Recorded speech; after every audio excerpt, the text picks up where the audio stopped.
Hello, everyone, and welcome to today's episode of the Hormone Genius Podcast. I'm here, of course, with my wonderful co-host, Teresa Kenny, and we also are welcoming Risa to our podcast. And Risa, I should have asked you, how do you pronounce your last name?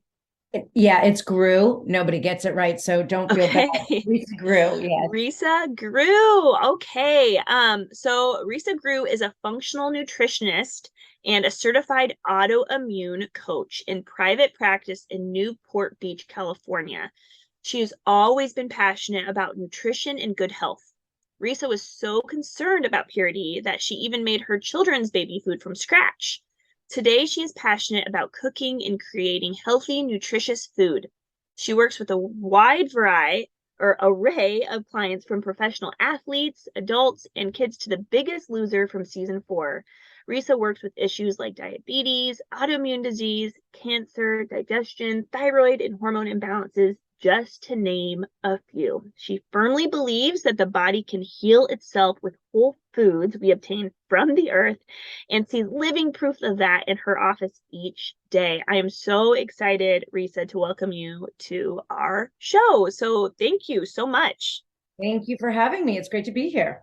Yes, Risa. Okay, well, we're all dying to know. So how did you get here? Like what about your story makes you so passionate about health as medicine? I'd love to kind of just start digging in there. It really started at a young age. When I grew up, I always noticed my mom was always trying to lose 5 or 10 pounds, just always Mhm. on a diet. And foods were fattening and foods were good and foods were bad. And I was wondering, why do the bad foods taste so good? And, why is it that we have these categories of food? Right. And sometimes we do it, and why would we eat bad food? And, there were a lot of mixed messages. And my grandmother was always on a diet. And then she would, say every year she'd go to the fat farm, which I later found out was the spa. But there was just this obsession around food with women in my family, right? So I was always sort of on a diet, and I just had this horrible relationship with food. It was either deprivation or the gate was open, right? So I became very conscious of that just innately, and realized that food is actually our fuel, right? It's what we need to eat, and we have to make good decisions about feeding ourselves so that we thrive and survive. And then I grew as an adult, and I got married, and I conceived my first child with no problem. And then we started trying for the second one, and we just couldn't conceive. And we just had all this trouble conceiving. And then once we did, I had a few miscarriages. So it was super frustrating. And so I sort of did this deep dive. I ended up going to a fertility doctor who tested my blood and said, "Oh, you have an underachieving thyroid. Here's a script." And I said, "Well, what's this?" He said, "You just take this pill every day." And I go, "Well, for how long?" And he goes, "Every day." And I said, "No, no, no. For how long do I take this pill?" And he said, "For the rest of your life." And I thought, why would I take a pill, a synthetic medication, for something that my body should be producing, right? I was born to produce this. Why am I not producing? And why is nobody asking why I'm not producing it? So that really sparked it for me. And I became pregnant, not just from that, but I did acupuncture and cleaned up my diet and all these other things, and realized I had a gene mutation called MTHFR, which is super common. I test everybody for it. You guys know. And, a side effect of that is infertility and miscarriages. So took the proper B vitamin and off you go. So a couple years after I had my second child, I was diagnosed with Hashimoto's, which is an autoimmune disease when you attack your thyroid gland. And then I really stepped into gear and said, yeah, no, I'm not going to go down this road. Why is this happening? Is my body in a state of attack? So that is really, and I was sort of concurrent while I was going back to school and becoming a clinical nutritionist. And then I ended up in functional medicine. And I am very happy to report that I have just recently, after many years of efforts in every aspect, I have reversed my Hashimoto's. So very happy. Yes. That's awesome, Risa. And I think already like our group of listeners are really going to resonate with this story because, we in our world of hormones and fertility, And miscarriage, and especially even repeat miscarriage, unfortunately, is not an uncommon phenomenon. Correct. And the other thing that's not uncommon is thyroid issues. And what frustrates me as a practitioner is, I'll sometimes see a woman who's been diagnosed with hypothyroidism for, 20 years, but no one ever has tested their thyroid antibodies. Exactly. So they have no idea that there is this underlying kind of inflammation going on, or underlying autoimmunity, that is literally the cause of their thyroid issue, and that there's other things that they could do to really help their body heal. So these are two things that I know that people are just going to be like, man, that's what I deal with. So now they're going to be like, great, she has some answers for how to heal from this, or she kind of has a story of how she was able to find things out. And so they'll be excited to hear that too. Yeah, it's unfortunately our allopathic conventional medicine does not, that paradigm does not look deep enough and thorough enough. And the typical patient comes into my office with previous labs with the TSH is tested, and that's it. Maybe we'll get a T4. If we're lucky, we get a T3, but there's no antibodies, there's no reverse, there's no T3 uptake, which is really it's all about the hormones affecting your thyroid function. So, in your endocrine system, it's incredibly important that they all work together. And the thyroid is such an important gland because it has so much function with the rest of the body. So it's really important to take a deep dive. That's why I test every single solitary person I work with for 9 markers on the thyroid. Let's walk through that actually. So for people who may be listening for the first time, a few things you're probably wondering in your mind are, what is MTHFR? What is that gene? And how does the thyroid function high level? Let's just kind of start there so that they have that context. And then again, we can kind of, keep asking questions and digging in more into the nutrition side. Yeah. So the answer for the MTHFR, it's a gene mutation that's super common. I test every single person for it. It's rare. I found one this week that somebody didn't have it. And I'm like, wow, that's so unusual. So yeah, the statistics are 50 to 90%, but I would venture to say 95% of the population has it. At least the population that comes into my office, I have it. Both my kids have it. And what it means is it's a methylation process of your B12 and or your folate, your B9. And so it's 100% genetic. So you either got it from mom or dad or both. And everybody has different alleles. So like your mom could have given you a SNP from from B12, and your dad maybe from folate, or you could have double folate and no B12. So there's different combinations that you can have. And what it essentially means is that we can't process or methylize our B12 and or our folate, which can lead to certain things. So the symptoms of MTHFR are ADD, ADHD, autism, bipolar, schizophrenia, headaches, migraines, depression, anxiety, miscarriages, and infertility. So, and those are sort of, there's some that can be several things, but it's something, if you have those, then I would look into it. And in my case, I didn't have any of those except for when I was trying to conceive. So, and some people don't show many symptoms, but I can usually see it on a blood panel because the MCV, the size of the red blood cell, tends to get enlarged a bit. Not dangerous, but just not usually too high levels. And then we typically see the homocysteine, an inflammatory marker that elevates, which can be very serious if it gets too high for too long.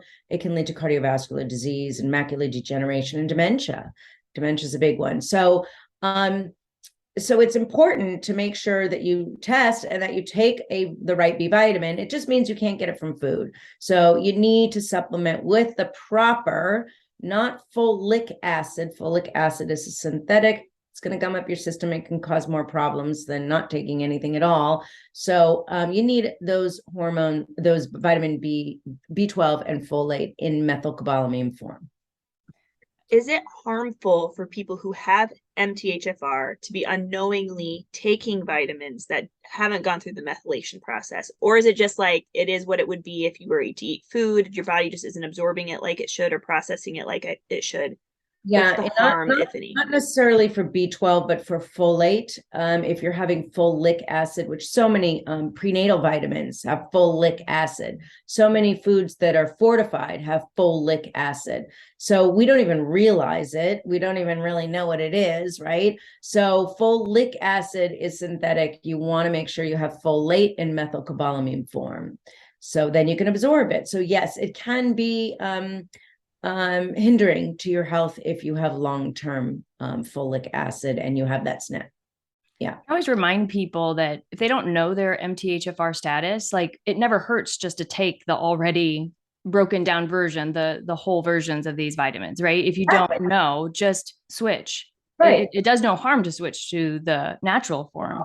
Exactly. Yeah. And because there's definitely different with the allays that you're talking about with MTHFR. Some people do a better version of breaking it down than others. Like for me, I'm homozygous 1298. So I still methylate at about a 60% process in my body. But for someone who is homozygous 677, they only methylate at a 20%, even probably less. Mhm. So it really kind of depends sometimes even on the type of gene mutation you have with that, so it has to be all that gets really complex, but Exactly. And I find a lot of I work with kids from like 17 to 25 who have really debilitating anxiety. And we give them a B vitamin, clean up their diet a little bit, and it's amazing. It's like the funnest thing to watch. It's just amazing. And I never ever heard about the correlation with autism even in this. That's so interesting. So interesting. Yep. It is a So factor. And as far as the thyroid is concerned, there are 9 markers that I test for. So TSH, which is your thyroid stimulating hormone, that tells us if your pituitary is creating the thyroid hormone, and then T4 and T3. Now, when we are looking at hormones, we look at free and total. Free means it's unbound. That's what's usable to us. And then total is the sum of what's unbound and what's bound to proteins, right? Very helpful for guidance. Then I look at reverse T3, which is when your body is taking from your T3 your available active thyroid hormone, because T3 is really the active thyroid hormone, and it's only 7% of the equation. T4 is our inactive thyroid hormone, and that's 93% of the equation. So we have to cleave off one atom of iodine, convert it into an active form. And that's the star of the show that tells me, are you losing weight? Are you having cold extremities? Are the hair thinning outside of the eyebrows go? Nails brittle? Some anxiety, depression, fatigue, constipation is a big one too. And fertility, right? We need a high level of T3 to become, to conceive. So I look at those numbers, and the reverse is when you're taking from that T3, and that usually happens from cortisol, or stress hormone, and it can also be related to inflammation. So I look at those factors, and then I look at T3 uptake, which gives me an indication of, is there a hormone dysregulation, right? When hormones are competing for that thyroid site, we're going to see if there's an imbalance of hormones, it's going to affect your thyroid. And then I look at antibodies, thyroid peroxidase antibody and thyroglobulin antibody, to see if you are in the state of attack. To Teresa's point, there's so many people who come into my office, they don't feel well. They've been on Synthroid for 15, 25 years. And they say, I don't feel well. And we test them, and they have a raging Hashimoto's that they did not know about. And their Synthroid's not working. So it's really important to take a very thorough look and look at the root causes. Makes a lot of sense. So for the root cause part of it, what causes someone to go into a state of Hashimoto's? What are some of those things that you can find that just gives us an answer of, how did this all get started in my body? Right. So I wrote a list and put it in my book, Food Frame, because when I was diagnosed with Hashimoto's years ago, I was looking like, well, how did I get this? And you look at the doctor and they're like, I don't know. And so I'm like, what do you mean you don't know? Like, how do we not know? How do we reverse this? Like, I've got a fire in the basement. You're giving me a squirt gun. I need a fire hose, right? I need to call the fire department. Isn't anybody worried here? I was just one of the 50 million Americans that has an autoimmune disease. So I put together a list, and the top one, a third of it is genetics. So mom, dad, sister, brother, aunts, uncles, grandparents, they have autoimmune. You have a higher likelihood of having that. Number 2 is leaky gut. So intestinal permeability, that is a huge contributing factor to autoimmunity. And what happens is we only have one layer of epithelial cells in the lining of the intestines, and we have some villi there to protect that. And we have years of gluten and sugar and dairy and chemicals and toxins and stress and food particles and medication and all these things that start to rip little holes. They're called tight junctions in the intestinal lining. And then things go in through that back door, if you will, and they go into the bloodstream, and the body says, who are you? You're coming in the back door. You're the enemy. And it starts to create antibodies, right? And those, we get inflammation and food sensitivities typically usually first. And then those antibodies are going to, need a place to park. So it's going to find a gland, a tissue, an organ to park itself. And, in my case, it parked itself in my thyroid. And I suspect that both of my grandmothers had Hashimoto's, but they were never tested. And I now know, because I've tested my mother since, that she has Hashimoto's. So it wasn't a great surprise, although I was the first one to kind of find it. Anyway, so it's just important to find those root causes of that, and then you can heal that leaky gut. I do a stool test with every single person I work with to determine if there's leaky gut and what pathogens are in the gut. There's some parasites that can be the trigger for Hashimoto's, but there's a lot of pathogens that can be the trigger for any autoimmune disease. So it's really important, again, to find that root cause. But leaky gut is a huge one.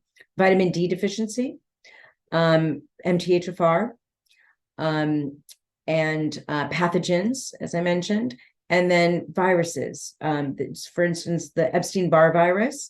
Epstein-Barr virus comes from the mononucleosis. It lays in the system if you've had mono, or you've swapped spit with somebody who has had mono, so you can share a cookie, a straw, a kiss, something.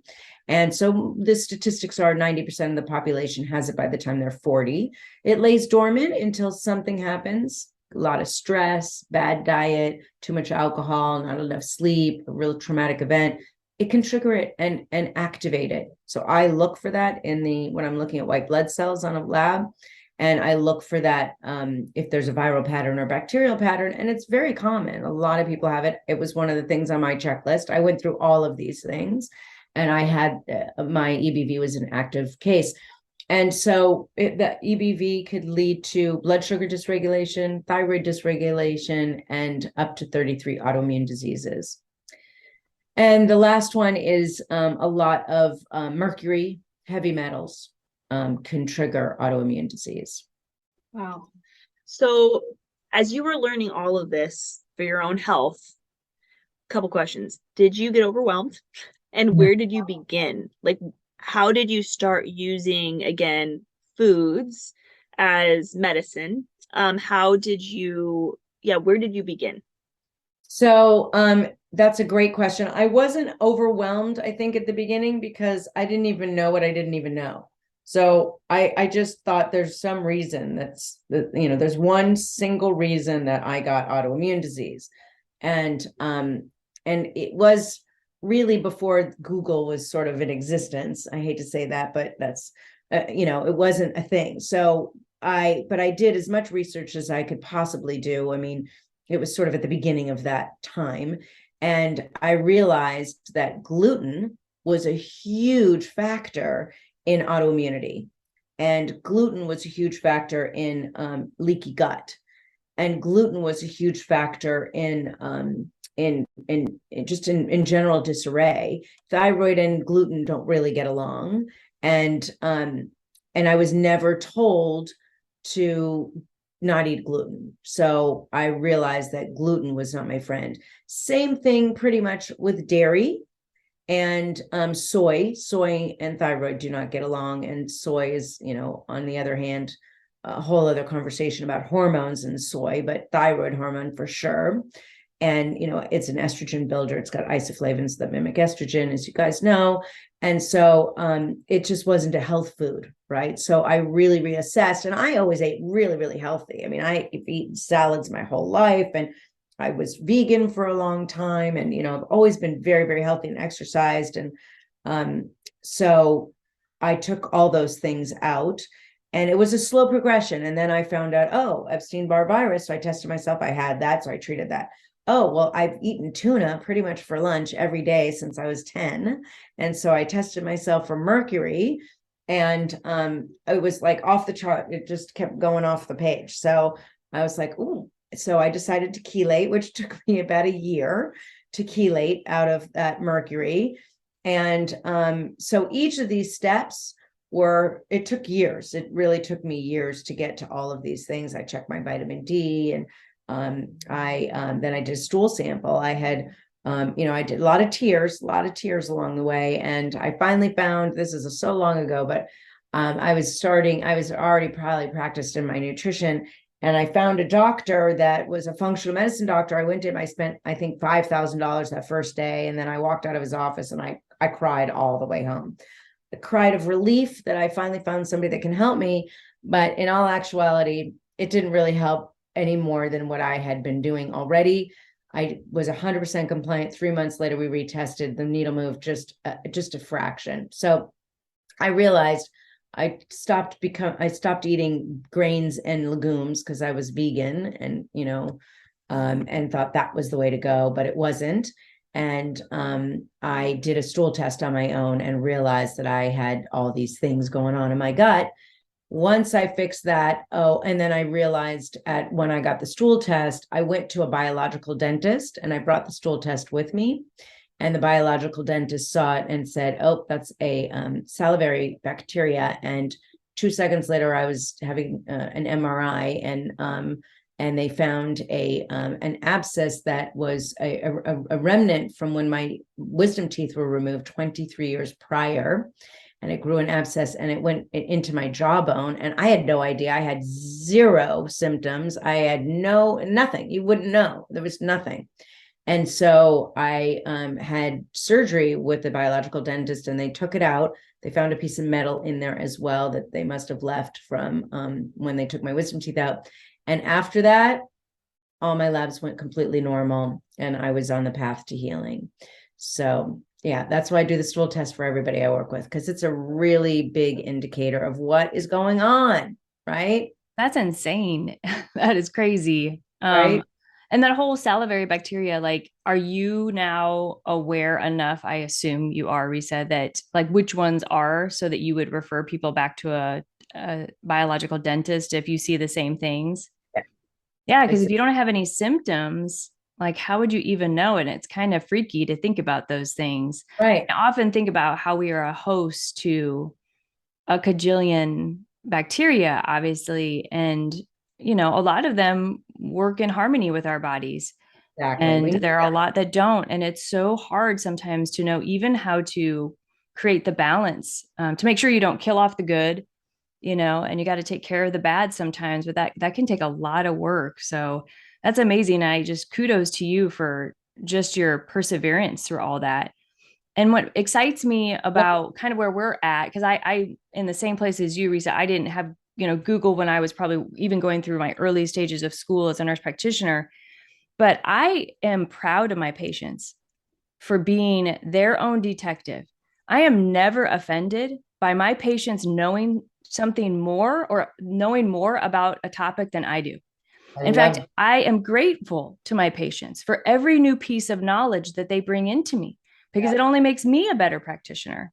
And so all of you listening, I'm just saying, I know we say things that like, don't listen to Dr. Google, but the fact of the matter is Dr. Google have all the research there. It's there. You do have to know where to look, but it is a wealth of information, and you can do it in a way that's healthy without, kind of getting too kind of down in the weeds, you could say. But I'm just proud of my patients for being their own advocate in that way. Yep, me too. I love it when that happens. I'm like, oh, you taught me something new. I love that. That's incredible. Right. And that takes a lot of humility, ladies. This is Jamie speaking. So I am not a medical provider, I'm a community health professional. But that is very wonderful because not all providers have that same frame of mind, Right. but when we thing worse than not feeling quote unquote safe with your provider or feeling that mutual trust is there. I mean, it's our body, just like Risa, you're saying there's the story you went through and all that you found. I mean, that's a big part of your life and your story. And you wrote a book for the masses to help women, and men and with their health. And it's Yeah. incredible. Something I was thinking as you were talking about, how, the gluten and the thyroid don't get along, and soy and dairy, and how that impacts our intestinal lining and all of this. I mean, sometimes I think with women, especially women who are very strong type A, I've noticed, or who have high need for control, who, they're exercising all the time, they're being healthy and well, and now, they will cut out everything you tell them. But then what happens is they're not nourishing their body enough. They're not taking in enough calories or fats or healthy proteins, or how what kind of recommendation do you give to women who really are very motivated to take care of their health, who won't be eating the glutens, let's say, because of an autoimmune condition? What are some good tips that you can give them to nourish their body well? I'm a big fan of protein, fat, and fiber. I say this to everybody I work with: protein, fat, and fiber. That's our fuel. Anything aside from protein, fat, and fiber, I mean, we need carbs, right? And you're going to get carbs with your fiber. That's where your carbs should come from, right? We need fat. We need fat for the brain. We need fat for protein. We just need it for everything. And protein is a big factor. And we don't need too much protein, but we need enough of good quality protein.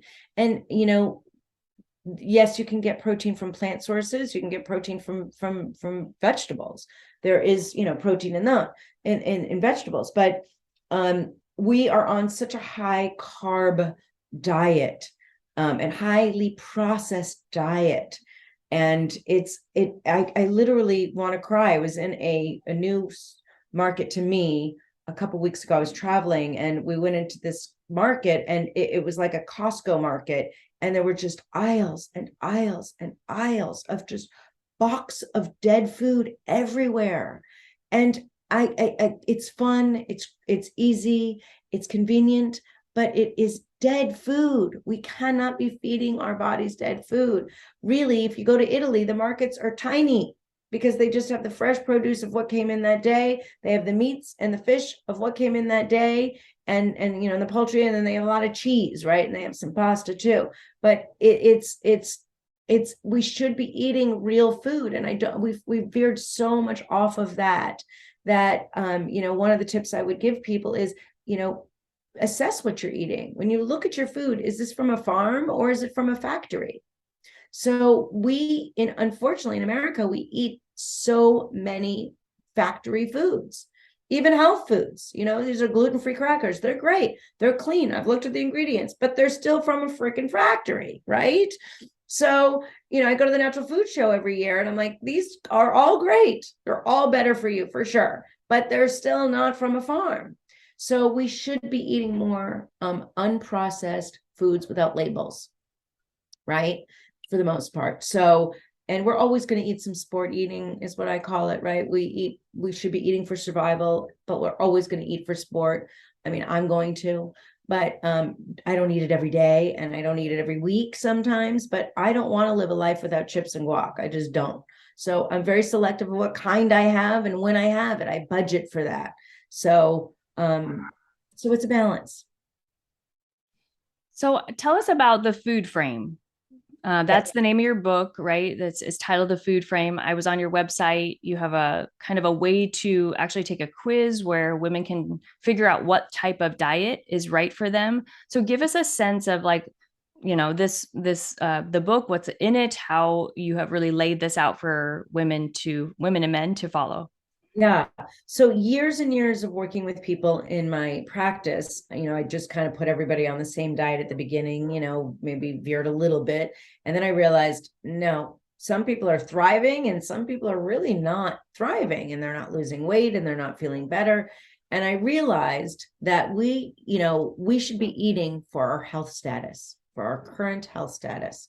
And all these books come out and, oh, we should take out lectins. Oh, we should eat like this. We should be eating only plants. We should be eating only protein, animal food, carnivore. I mean, it goes on and on, you see the books, they come out a few times a year, and then somebody does it and they go, oh my God, I feel amazing. And I lost, 35 pounds. And then you try it and you're like, I don't lose any weight. And I didn't feel that great. And so I realized that it is about our health status. So I created Food Frame. And those I talk about detoxing because it's super, super important. And we should always be cleaning out the body. And then after detox, there's 6 different diet types that I commonly recommend. I veer off a little bit on occasion, but these are the main ones that I use. And they seem to really work for the masses. So one is paleo, right? That's how we sort of our Paleolithic times, our survival, our caveman diet, and that's protein, fat, fiber, essentially. And the goal of paleo is to decrease systemic inflammation and increase good gut health, which is my 2 foundational issues that I think either optimize health or hinder health. And then there's ketogenic, and that's when you switch your fuel source from carbohydrates to fat. So you're burning fat for fuel instead of carbohydrates. A little difficult to do. That's a great program that I would put somebody on if they were highly blood sugar dysregulated. So let's say they're diabetic or pre-diabetic, probably more diabetic, I would put somebody on, but there's a lot of qualifiers there. So you'd have to have a gallbladder, right? Or you would not be the person to do this if you didn't have a gallbladder. And having, I test people to see if their bile is sludgy and if they're able to process fats. And if they can, this would be, they'd be a good candidate for that.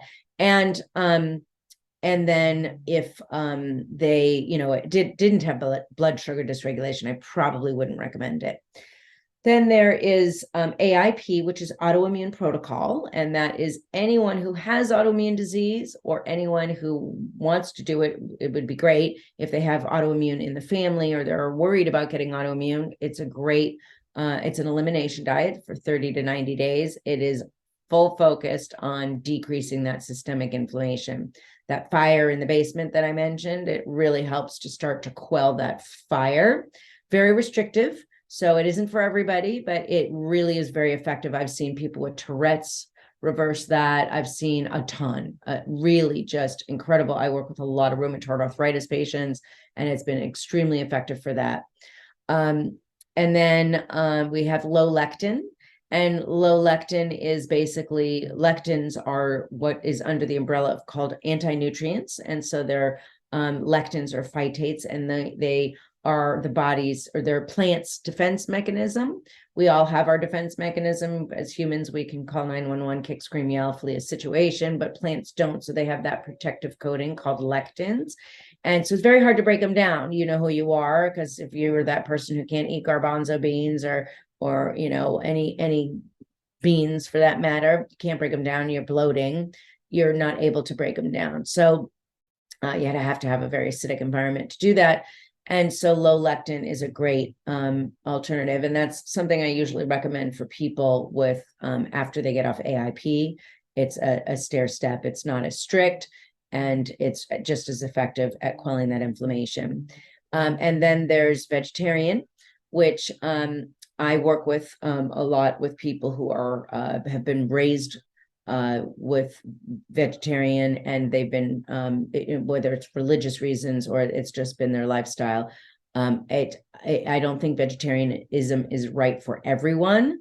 I absolutely am a big proponent of plants, lots of plants every day, but not everybody can go without animal protein, in my opinion, but everybody is different. That's why I created Food Frame, is everybody is different. It's not about one book and one idea and one concept for everyone.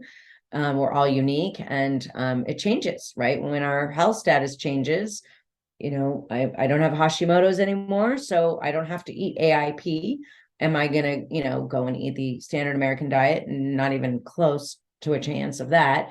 But, I don't want to put myself in an inflamed state, but I don't have to be as strict, because when your health changes, when you're not diabetic anymore, you don't have to do keto, things like that. Mm-hmm. So, did I name all? Oh, and low FODMAP. Low FODMAP is an acronym. FODMAP is an acronym for fermented oligosaccharides, disaccharides, monosaccharides, and polyols. And in plain English, that means these are certain kind of carbohydrates that we can eat that will cause a lot of absorption of water and methane gas production. So that is very useful. I use this quite a bit for people with SIBO, small intestinal bacteria overgrowth, anybody with IBS or IBD, irritable bowel disease or syndrome. I work with low FODMAP. It's very, very effective. Again, a bit restrictive, but it's an elimination, 30 to 90 days. And we see amazing results with that. This is incredible, Risa. How much information you have gained through this process is incredible, because I really love that you are acknowledging, that every body is different. And not only is every body different, but our seasons of life change, And so I think that's so important. Did you say in this book, there's an assessment that you can take to kind of understand where to begin? Yeah, on my website, you can take the quiz. It's only 12 questions, and it really is effective at determining which is your best food frame. So important. I love this. I'm like really pumped to read this for myself, because I know for me personally, so I ran track in college and always very aware of healthy eating, exercise, right? But then as you move on with life, and maybe again, some of our listeners can relate, maybe active and mindful, right? But then life gets kind of busy. But then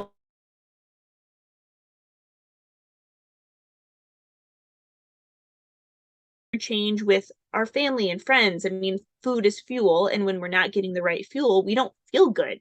And so I just know for me personally, my 2023 year, which is when we're taping this episode, really my goal, I've kind of put it on the back burner for so long. And what I've learned, Risa, is it's actually fun. Like, it's not a huge hassle eating well and eating plants. Like, it can be tasty and not gross. So what is one of your favorite like recipes or things that you love to eat that taste so good and it's so good for you?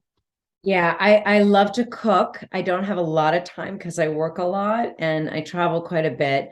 But I love to eat good food. I am a foodie. So, some people think, oh, you eat healthy, you're not really a foodie. I'm like, no, I'm a foodie. Like, I love food, but I don't want to waste a meal on something bad. So, yeah, it's hard to say what my favorite is because there's so many things. I'm a huge zucchini pasta person. I make, zoodles and with different sauces.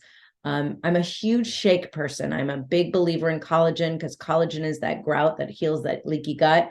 So I've been having a shake a day for, I don't even know how long, 20, 25 years. And I love like my cherry amaretto shake is so good. During the holidays, I was making chocolate mint shakes, a little peppermint extract with my chocolate collagen. So I love that. There's nothing that beats a fresh salad, like just good, different fresh salads. And I love to make dressings. So in the summer, I'll make like a raspberry vinaigrette. I'm a huge fan of my sesame ginger dressing, which is super easy. It's 4 ingredients. I make it all the time and stick it in the fridge. And then I put on everything. I do a lot of turkey burgers. I do a lot of soups.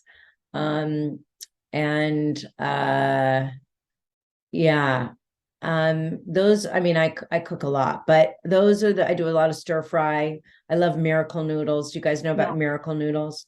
So miracle noodles are made from konjac flour. It's yam noodles basically. And there's like 1 net carb in the whole package. What? Yeah. You have to season them. So I do a stir fry with my sesame ginger dressing, with tons of veggies and, some kind of protein, and top it off with some black and white sesame seeds, which are really high in calcium. So I do that a lot. And can I ask you a question? Yeah. Can I ask a question about collagen? Because I feel like a lot of my patients ask me, should I be taking collagen? And I kind of say, well, then this is true. There's certain nutrients that I think are really helpful to take, but there's some where I'm like, I'm not quite sure for every person, right? But I'm like, well, if you take collagen and it, you notice a difference, you feel better, your skin feels better, your joints feel better, then it obviously is doing something good for you. So continue it. But what is your tell us about is there certain types of collagen that you know are better than others? Like really, what is your kind of general spiel to people about collagen?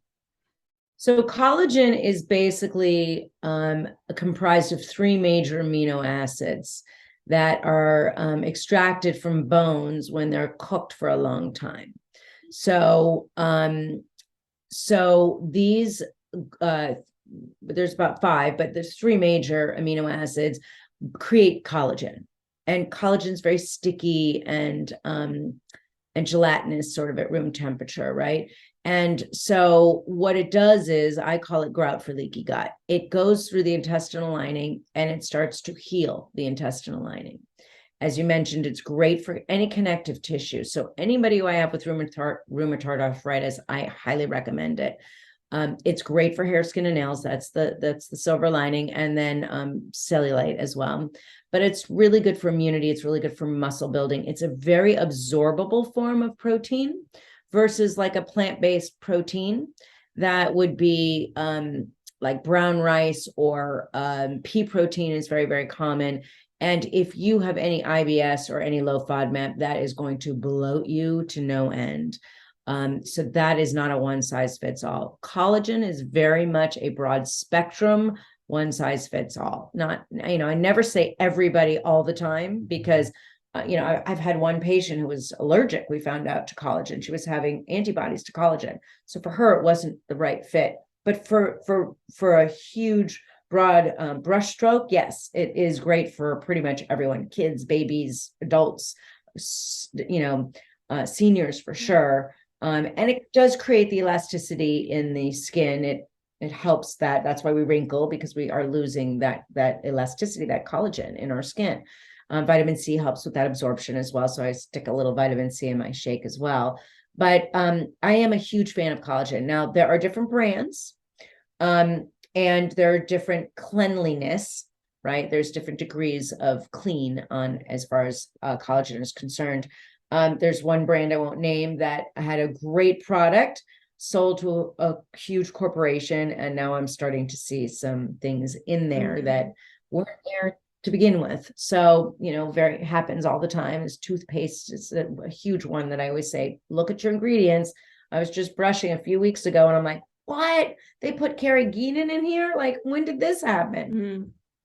So, it's just, it makes me so upset that we have to look at the ingredients in our toothpaste, but we do. Yeah. We have to look at our ingredients in everything. Our supplements, a lot of supplements. There is a one brand that's it's sold everywhere, Costco and CVS, everywhere. And they put vegetable oil and soybean oil in their vitamin D. You're like, what? And then I had one that came in my office a few months ago for macular degeneration, and it had three dyes, blue, yellow, and red. And then it had I can't remember, but I think it was corn oil. And then, it was just like vitamin A and vitamin C and one other vitamin. I was like, I couldn't believe it. And dyes in our supplements, it happens. So we have to look at the ingredients and everything we put in and on our body, because we're highly toxic, 86,000 chemicals the FDA has just recently approved, and 86,000, and 2,000 are approved pretty much every year, regardless of who's in the White House. So we are very toxic. It's everywhere. It's our perfumes, it's our paint, it's our clothes, it's everywhere. So and it's our food. It's huge. So we have to be very diligent about that. So back to your question, Teresa, is look at the ingredients. There's different types of collagen: type 1, type 2, type 3. They are all pretty effective. They have little nuances that are a little bit unique, but collagen is a very effective and absorbable protein. I am not a big fan of whey protein in the least bit. After all the years of allergy testing, I have done food allergy testing. Whey comes up almost all the time, and it's highly processed. It's not good for you. So, yeah, so it's really the best source that I know. I've been doing collagen for years and I love it. I have new hair growth all the time. People are You have always saying, beautiful hair. I mean, our okay, listeners don't see what we see, Risa, but I literally think you look like Paula Abdul when she was like 30 or something. You look like, do people tell you you look like Paula Abdul? I used to do double work for her back in the day. Yeah. No. What? Are Yeah. you kidding me? Yeah. Oh my gosh. Heavens. Yeah. Golly. I want to find my phone so I can take a screenshot of all three of us. Well, it's fine. We're recording it, so we can do that later. Risa, that's hilarious. Yeah. Okay, so our last questions. I know we kept you on a little longer, but this is a great interview and I took lots of notes. But Risa, typically we kind of wrap up our interview with this question and then we'll love again to hear how people can learn more about you. But what do you wish every woman knew about her hormone genius? I would say listen to your gut. If you feel something is not right, something is not right. Mm-hmm. And just piggybacking on that is we are so used to going to the doctor. We have these complaints. They give us synthetic hormones to modulate our hormones. And I would love every woman to take a pause and say, is this solving the root problem? Or is this just kicking the can? Because they come into my office after they've kicked the can for years. And it's painful to start to get off those synthetic medications and then test and figure out. I mean, some women, I'm working with somebody right now, has chronic headaches every single day, and it's hormone related. So she finally said, I'm just done with all these, the IUDs and the pellets and I'm just, I've got to bite the bullet and get to the root cause. And for her example, I wish that everybody would, at the very beginning of that road, take a pause, talk to some people, do some research, and listen to your gut. If that's the way to go, then go that way. But if it isn't, then just make that decision educated, find the facts and listen to your gut and what works for you. That's great advice because, nothing really is truly an emergency usually. So take some time. Right. I know, take some time to really talk to people, do research. I love that advice. So how can people learn about your book, Risa? How can they get a handle on kind of where you're at and even get involved in your program? Yeah, so I work with people all over the country via Zoom, and they can find me on my website at Risa Groux Nutrition. It's RISAGROUX Nutrition. And you can find my book there. You can find my detox there. You can find all my products there, collagen bars. I have these yummy chocolate collagen bars. Anyway, everything you need to know. The quiz is on there, recipes, tons of recipes, and all 6 different diet types are there, and a boatload of information is there for people to grab. And social media is Risa Groux Nutrition. And I would love to offer your listeners 10% off my RGN detox. It's a wonderful detox for 14 days with collagen shakes and then food. It's not a starvation program. It's, about eating good food, good quality, and real food to help remove those toxins, bind and open up those pathways. So yeah.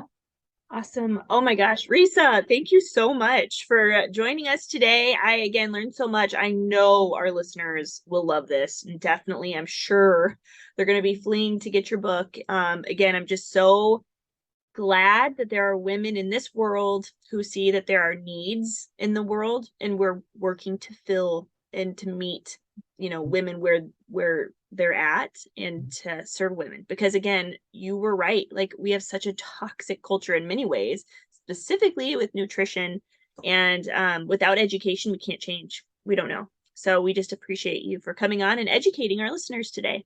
Yeah, well, thank you guys for doing what you do, and you're making an impact. And it's great to know that we have an army out there that's helping people. It's fun to watch people heal. That's right. Thanks, Risa. Thank you.